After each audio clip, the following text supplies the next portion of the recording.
नमस्कार दोस्तों, आज हम इस वीडियो में बताएंगे फर्मेट्स थ्योरम क्या होती है। और दोस्तों, फर्मेट्स थ्योरम से सवाल बनते हैं परीक्षाओं में, जो कि इसके माध्यम से अगर आप लगाएंगे फर्मेट्स थ्योरम का कॉन्सेप्ट तो सवाल आपके बहुत जल्दी से लग जाते हैं। चलिए देखते हैं, इन्हीं को हम रिमाइंडर थ्योरम के नाम से भी जानते हैं। शेषफल निकालने वाले प्रश्न बनते हैं। देखिए, सबसे पहले आप समझ लीजिए फर्मेट्स थ्योरम होती क्या है। फर्मेट्स थ्योरम, देखिए फर्मेट्स जो थ्योरम होती है आपकी, ठीक है ना, ये होती है ए की पावर p-1/p, जहां पर p हमारा क्या होगा, प्राइम नंबर होगा। प्राइम नंबर कहिए या अभाज्य संख्या कहिए, ठीक है ना, प्राइम नंबर, रूट संख्या, अभाज्य संख्या। तो p हमारा प्राइम नंबर होगा। और जो हमारे a और p लिखे हुए हैं, a और p, ये हमारे कैसे होते हैं, को प्राइम नंबर होते हैं। को प्राइम नंबर का मतलब होता है सह अभाज्य संख्याएं होती हैं, ठीक है ना। a और p में कुछ भी कॉमन नहीं होना चाहिए।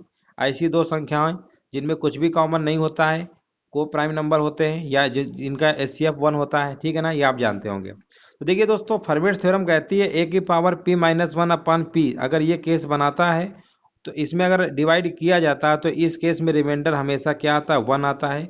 शेषफल हमेशा क्या आता है, 1 होता है। ये आपका रिमाइंडर थ्योरम यानी फर्मेट्स थ्योरम का कॉन्सेप्ट होता है। अब देखिए इसके सवाल कैसे बनते हैं, अक्सर परीक्षाओं में पूछ लिए जाते हैं। जैसे सवाल हम आपको लिख के दिखा रहे हैं। देखिए पहला सवाल, सवाल पेपर में बनते हैं जिनमें से आपको बिल्कुल दिमाग नहीं लगाना है, सीधे आप आंसर दे सकते हैं। जैसे मान लो यहाँ पर हमने लिखा हुआ है 38 की पावर 102/103। अभी हमने फर्मेट थ्योरम कॉन्सेप्ट क्या बताया था, ए p-1/p, यही बताया था ना। तो देखिए यहाँ पर ए और पी में कुछ भी कॉमन नहीं होना चाहिए, इनमें कुछ कॉमन है, नहीं है। पी हमेशा नीचे वाला नंबर अभाज्य संख्या होनी चाहिए, अभाज्य संख्या है। इससे पावर ऊपर जो घातांकी रूप में इसमें लिखा होगा उससे उससे कम होना चाहिए, एक कम है कि नहीं है। तो इस केस में आपको सॉल्व भी नहीं करना है, सीधे आपका आंसर कितना आएगा, रिमाइंडर 1 होगा। शेषफल कितना आएगा, 1 आएगा। ऐसे प्रश्नों को बिल्कुल नहीं सॉल्व करना है। अब जैसे मान लो 64 की पावर 30 लिखा हुआ है और डिवाइड 31 से कर रहा है, इस केस में भी आपका रिमाइंडर कितना आएगा, 1 आएगा। यही आपका फर्मेट्स थ्योरम होता है, ठीक है ना। समझ लीजिए काफ़ी सारे सवाल इसके बनते हैं। अब जैसे हमने मान लो लिख दिया 187 इसकी बटे मान लो 83 है, तो इस केस में भी रिमाइंडर क्या होगा, 1 होगा। तो आप कहेंगे सर यहाँ तो अभाज्य संख्या है, इससे कम है तभी लगेगा, है ना। अब मान लो इस तरीके से यहाँ पर इससे एक कम ना हो, नीचे मान लो अभाज्य संख्या है, तब कैसे लगाएंगे, इस टाइप के भी सवाल बनते हैं। इनको भी हम अच्छे से समझते हैं। देखो सबसे पहले हम आपको एक सवाल और कराते हैं, ताकि और आपका अच्छे से कॉन्सेप्ट जो है क्लियर हो जाए। चलो यहाँ पर देखिए, चलो इसको देख लेते हैं। ये सवाल हमने लिखा हुआ है 3 की पावर 148, ठीक है ना। हमने कहा इसको 5 से विभाजित करते हैं तो रिमाइंडर कितना होगा। अब देखो रिमाइंडर पूछा गया कितना होगा। अब देखो सवाल वही बन गया, ये तो अभाज्य है, लेकिन यहाँ पर अगर पावर इससे एक कम यानी 5 से एक कम यानी 4 होता, तो हम बोल देते रिमाइंडर इसका कितना आएगा, 1 आएगा। तो कोई दिक्कत नहीं, इसको हम बना भी सकते हैं। तो आपको करना क्या है, 3 की पावर, अब देखिए यहाँ पर इसकी पावर 4 होनी चाहिए, 4 बना लो, इसकी पावर कितना भी रहे उससे हमें क्या फर्क पड़ता है। तो 4 का भाग इसमें देंगे तो 4×3 = 12 और बचेगा 2, 28 हो जाएगा, 4×7 = 28, ठीक है ना। और यहाँ में देना है 5 से भाग। अब आप इसको फॉलो करिए। देखिए यहाँ पर को प्राइम है 3 5, 3 की पावर 4 में 5, यानी देखिए ये अगर p है तो p-1 एक कम है, तो इस केस में रिमाइंडर कितना होगा, 1 होगा, ठीक है ना। रिमाइंडर कितना होगा, 1 होगा। अब यहाँ पर रिमाइंडर तो 1 होगा, ठीक है। तो यहाँ पर देख लो, यहाँ पर अब 5 से भाग, देखो अब सीधे कोई दिक्कत ही नहीं, फर्मेट थ्योरम इसमें लगी गया है, तो सीधे हम बोल देंगे रिमाइंडर कितना आएगा, 1 आएगा। तो इस तरीके से देख रहे हैं ना, आप फर्मेट थ्योरम को यूज करके आप सवाल को तेजी से लगा सकते हैं। और हम सवाल करवाते हैं ताकि आपका कॉन्सेप्ट और अच्छे से क्लियर हो जाए, ठीक है ना। चलो आगे देखते हैं। अब जैसे मान लो लिखा हुआ है 66 की पावर 486, ठीक है ना। ये सब पेपर के आए हुए प्रश्न है। और इस पे हमने कहा डिवाइड किससे करना है, 13 से करना है।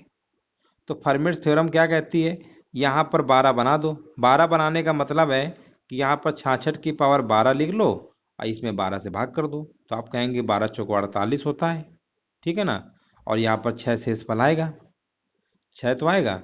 तो यहाँ पर आप इसको ऐसे लिखना पड़ेगा, आपको 66 की पावर कितना लिखना पड़ेगा, यहाँ ऐसे, यहाँ पर ऐसे कर लो, 12×4 = 48 और यहाँ पर 40 आ जाएगा, ठीक है ना।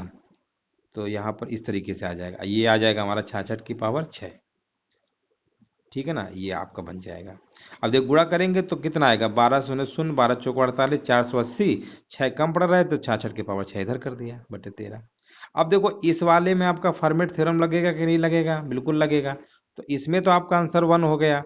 अब हमारे पास बचा कितना है, 66 की पावर 6 भागे 13 है ना। तो 66 गुणे 66 कितनी बार लिखना है, 6 बार लिखना है। आप इस तरीके से लिख सकते हैं, कोई दिक्कत नहीं है। 3 बार हो गया, 4 बार हो गया, 5 बार हो गया, 6 बार हो गया, है ना। अब आपको इसमें भाग किससे देना है, 13 से भाग देना है। तो 13 पचे 65, एक शेषफल आएगा, इसमें भी एक आएगा, इसमें भी एक आएगा। यानी ओवरऑल इसको पूरा सॉल्व करेंगे तो रिमाइंडर तो आपको कितना आएगा, रिमाइंडर वैसे भी आप देखो, आप ऐसे भी भाग कर सकते थे। 13 का भाग 66 में देना था ना, 13 पचे 65, एक ही बचता, एक की पावर 6 यानी एक। तो रिमाइंडर इसमें भी कितना आएगा, एक आएगा। तो इस तरीके के प्रश्न जितने भी आपके फॉर्मेट थ्योरम से बनते हैं, उम्मीद है लगा लेंगे, कोई दिक्कत नहीं होगी, है ना। अब मान लो एक प्रश्न अगर ऐसे बन गया, मान लो 11 की पावर 143 लिखा हुआ है और कहा गया 9 से भाग करिए। देखिए ऐसे प्रश्नों का आपको क्या करना है, पहले 9 का भाग 11 में देंगे, जो शेष फल आएगा यानी कितना आएगा, आप कहेंगे 2 बचेगा, उसको लिख लीजिए। 9 एक कम 9, 2 शेष फल बचा ना, जो शेष फल आए। अब हमारा सवाल मान लो ये बन गया, और सिंपलीफाई कर लेंगे। अब ये इसको आप भूल जाइए, जितनी बार भाग जाए शेष फल आए उसको लिख लीजिए। अब आपका नया सवाल ये बन गया, इसको भूल जाइए। अब यहाँ 2 लिखा हुआ है, अब तो कहेंगे यहाँ भाग संख्या नहीं है, तो कुछ ना कुछ ये कहीं ना कहीं कुछ बनाएगा। तो देखो यहाँ पर हम इसको ऐसे लिख सकते हैं, 9 और 8 यानी डिफरेंस एक का बनाते हैं। आप पढ़े होंगे डिफरेंस या प्लस का 1 हो या माइनस का 1 हो, उससे हमारी जो पावर होती है ना, उसका रिमाइंडर हमेशा 1 ही आता है। अगर मान लीजिए 1 की पावर 143 है तो 1 हमें निकालना आसान है। एक की पावर कितना भी रहे उसका मान 1 आएगा। 8 और सम का खेल रहेगा, ये तो -1 होता है या। तो कुल मिला के हमें 1 में ब्रेक करना। तो देखो इसको हम 2 को ऐसे लिख सकते हैं, 2 की पावर 3 लिख दे, कोई दिक्कत तो है नहीं। अब 3 का भाग इसमें देंगे तो कितना आएगा, 3 चौको 12, ठीक है ना, बचेगा 2, 3 सत्ते 21। अभी हमारा 2 बचा है, यानी 2 की पावर 2, अब आगे 9 ऐसे लिख लेंगे।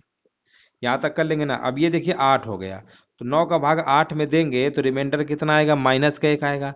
-1 की पावर अगर हम विषम नंबर है तो -1 शेषफल आएगा, है ना। -1 की पावर अगर 47 है तो -1 ही तो आएगा। ये क्या लिखा है, 2 का स्क्वायर यानी 4, 9 का भाग 4 में देंगे 4। यानी दोस्तों यहाँ पर शेषफल कितना आएगा, -4 आएगा। और आप ये जानते होंगे कि जब माइनस का शेषफल आता है तो प्लस वाला 5 रहा होगा, कि इन दोनों का योगफल जिससे भाग देते हैं उसके बराबर होता है, ये आप जानते होंगे। तो इसका आंसर क्या हो जाएगा, 5 हो जाएगा, ठीक है ना। तो ऐसे प्रश्नों को आपके पेपर में आते हैं और आपको लगाना पड़ेगा।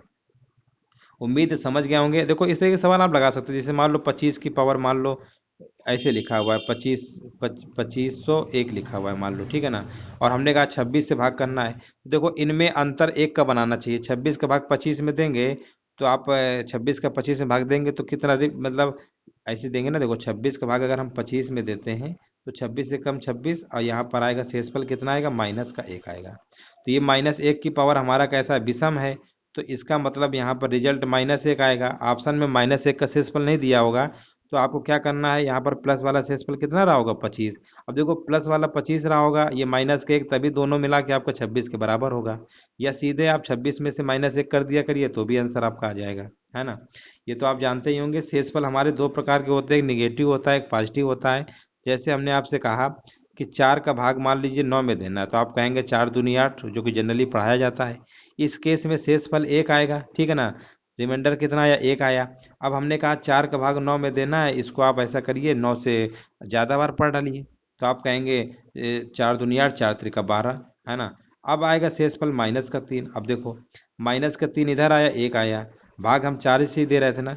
दोनों को जोड़ेंगे 3 और 1 तो 4 आएगा, बिना साइन के। माइनस वाला शेषफल 3 है, प्लस वाला 1 है ना। तो जोड़ेंगे तो कितना आएगा, 4। देखो संख्या के बराबर आया कि नहीं आया। तो ये कॉन्सेप्ट होता है। कोशिश करिए कि शेषफल जिस संख्या से अगर हम भाग देते हैं उसमें अगर अंतर 1 का बन जाता है तो और अच्छा रहेगा। नहीं बनता है तो फॉर्मेट थ्योरम से बना सकते हैं, और इस फॉर्मेट थ्योरम से आपके काफ़ी सारे सवाल लग जाएंगे। अब जैसे मान लो एक सवाल ये है, हमारे पास लिखा हुआ है 17 की पावर 200, ठीक है ना। इससे बोला गया 18 से विभाजित करना है। तो 17 का भाग 18 का भाग 17 में देंगे, -1 आएगा। -1 की पावर सम संख्या है यानी 1, तो रिमाइंडर इसका कितना आ जाएगा, 1 आ जाएगा, है ना। इस तरीके से काफ़ी सारे आप सवाल लगा सकते हैं, कोई दिक्कत नहीं है, ठीक है ना। इस तरीके से लगा सकते हैं। और देख लीजिए सवाल, जैसे मान लो आपका सवाल ये लिखा हुआ है अब बहुत सारे सवाल तो देखिए ऐसे ही पेपर में पूछ लिए जाते हैं, रिमाइंडर थ्योरम से रिलेटेड होते हैं। अब जैसे मान लो प्रश्न में अगर पेपर में आ गया, ये लिखा है 7 की पावर 101 को 48 से भाग करना है ना। तो सबसे पहले देखो इसको 49 में कन्वर्ट कर ही सकते हैं। 7 का स्क्वायर कितना होता है, 49 होता है। और 2 का भाग इसमें देंगे तो कितना आएगा, 2 पंचे 10, ठीक है ना। और 2 पंचे 10 और जीरो चला जाएगा, यानी 100 हो गया। 7 की पावर 1 बचेगा, है ना। तो यहाँ पर तो 7 की पावर 100 हो गया, 7 की पावर 1 बचेगा, 48 से भाग देना है। अब ये तो 49 हो गया, 48 का भाग 49 में देंगे तो शेष फल 1 आएगा। 1 की पावर 50 का मतलब 1 ही रहेगा। और यहाँ पर 7, यानी शेष फल इसका कितना आ जाएगा, 7 आ जाएगा। रिमाइंडर 7 है ना, ये 7 एकम 7, तो इसका आंसर क्या हो जाएगा, 7। तो इस तरीके से आप फॉर्मेट थ्योरम का यूज करके काफ़ी सारे सवाल लगा सकते हैं। जैसा भी दोस्तों सेशन लगा हो आप बता सकते हैं कमेंट करके। वीडियो देखने के लिए दोस्तों धन्यवाद।